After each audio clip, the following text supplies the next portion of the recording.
How many here have read my book? And don't feel bad if you haven't. Well, what I want to get to is this: did you know that, and I can only assume Minnesota is not the exception, did you know the CIA is implanted in your state government? No. However, well, I'll explain. First of all, the CIA mission statement says they're not to be operational within the U.S. So they're violating their mission statement. Well, in Minnesota, only the governor and the chief of staff are aware of it. That there's an implanted CIA person in the Minnesota government at a level to where he doesn't come and go with elections. It's a permanent position. Why? Why do they violate their own mission statement? And I can only assume Arizona. I don't know if you have one, but I don't believe Minnesota is the exception. Did you know who it was in Minnesota? Yes. And what was the position in Minnesota? The position was at a deputy level in one of the... You know, I won't go far enough to say, I won't say names because I'm not going to get Valerie Plain. Was it an agency type position?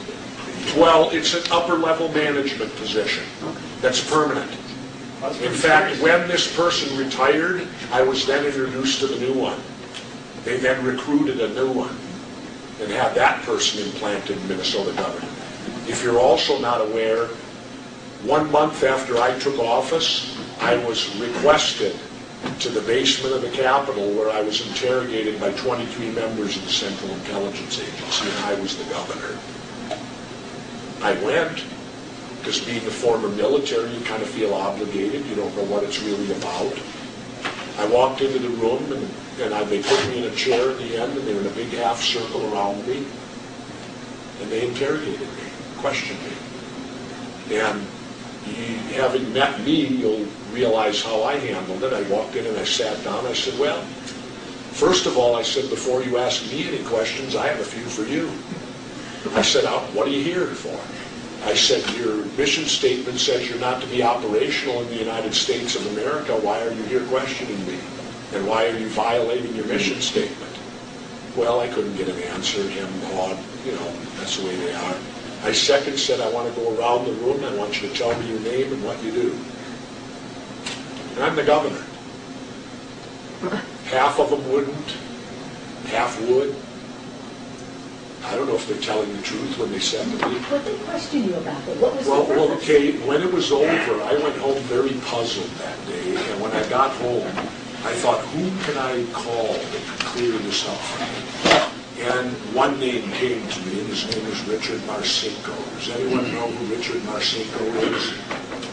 Dick Marcinko writes the Road Warrior books. He's a 32-year member of the Navy SEALs. He created SEAL Team 6, the anti-terrorist unit. He created Red Cell. And Dick worked very closely and many times with the CIA, whom we in the SEALs lovingly call Christians in action. That's our slang term for the CIA. We call them Christians in action. We're SEALs, come on. We're not your normal run-of-the-mill. Yeah, we don't know any better.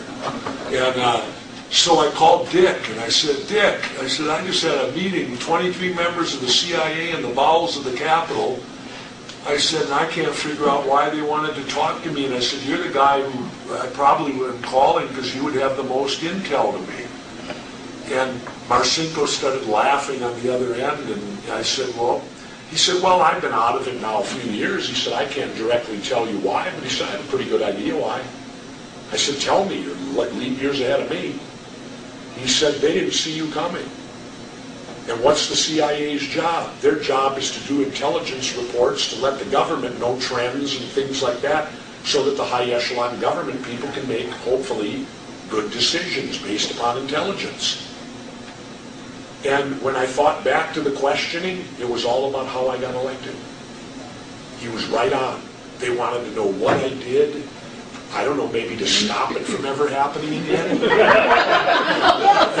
knows? But that may be it. I don't know. But that was what the essence of the questions were all about, how I got elected. Da da da da da da da da da da. And like Dick said, they didn't see you coming. And he said, they want to know now, is there going to be 6 more independent governors on the horizon? What is going on here in the U.S.? Then I'll tell you the best story, which is in the book also. I'm ruining the book. Which is available for sale tonight. Yes. When I went to It's well Cuba, worth it. when I went to Cuba over my country's objections, the administration's objections, I was there for 5 days, and Castro gave me 3 of his personal bodyguards and an interpreter.